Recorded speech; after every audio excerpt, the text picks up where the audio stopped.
Вагітність в Німеччині. Вагітність це найважливіший момент у житті кожної жінки. А, І треба до цього відноситись з повагою і знати всі служби підтримки, які зможуть вам допомогти в Німеччині. Це відео порада, в якій ви дізнаєтесь, де і коли і куди треба піти, щоб все пройшло благополучно. Що треба робити, коли ви дізналися, що ви вагітна? В першу чергу треба задзвонити своєму гінекологу і назначити термін. А після цього ви йдете на термін, де вас обслідує гінеколог і підтверджує вашу вагітність. Вона дає вам декретний лист, у Німеччині це називається Мутерпас, де буде відзначатись всі ваші зміни у період вагітності та пологів. Важливі контактні особи, про які ви повинні знати. По-перше, це гінеколог. Треба знайти його заздалегідь і зареєструватися в цій практиці.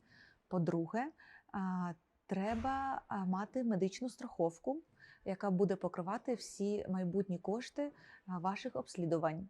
По-третє, вам треба знайти акушерку Хебаме, теж заздалегідь, бо іноді з цим бувають проблеми. Акушерки бувають зайняті. І по-четверте, треба звернутися до стоматологу, бо частіше всього у вагітних жінок є проблеми з зубами під час вагітності.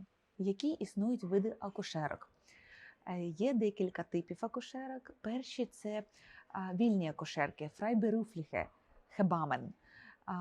Це ті акушерки, які працюють самостійно, і вам треба їх знайти теж самостійно.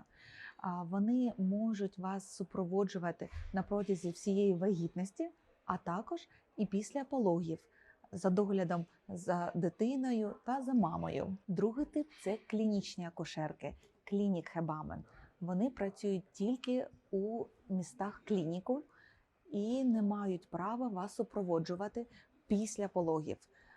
Тож це ті люди, які допоможуть вам при вагітності тільки у клініці. Третій тип – це самостійні акушерки, белік-хебамен. Це незалежні акушерки, котрі працюють самі, але вони також зв'язані з клінікою. Найчастіше ці акушерки проводять курси для вагітних, на які можна записатися, починаючи з 20-ї неділі вагітності. Четвертий вид – це домашні акушерки, Hausgeburtshebamen. Вони супроводжують пологи у домі, не в клінікумі. Тому з ними теж можна зв'язатися, якщо ви хочете народжувати тільки вдома. Акушерки після пологового періоду. Це ті акушерки, котрі відвідують вас удома, провіряють, як ваше немовля себе почуває, як почуває себе мама, і приходять раз, чи два, чи три рази на тижні. Це по вашому бажанню. Важливі обстеження для вагітних. У Німеччині для жінок надається дуже гарна медична допомога. Ваша медична страховка може покрити всі обстеження, такі як КТГ, аналіз крові і сечі, а також всі ультрашаль, ультразвукові інші аналізи. Також головним є реєстрування в клініці. За це треба подбати заздалегідь. Між 30-ю і 34-ю неділею треба прийти на термін до клініки, зареєструвати свої майбутні пологи. Це краще зробити з татусем чи з перекладачем. Якщо вам не вистачає знання у німецькій, то треба взяти заздалегідь з собою перекладача.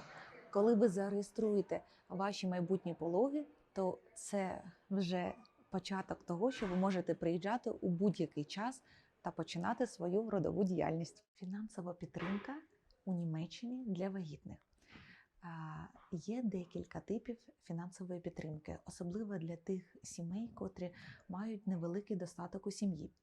По-перше, це допомога для матерів, котрі працюють повний день чи неповний.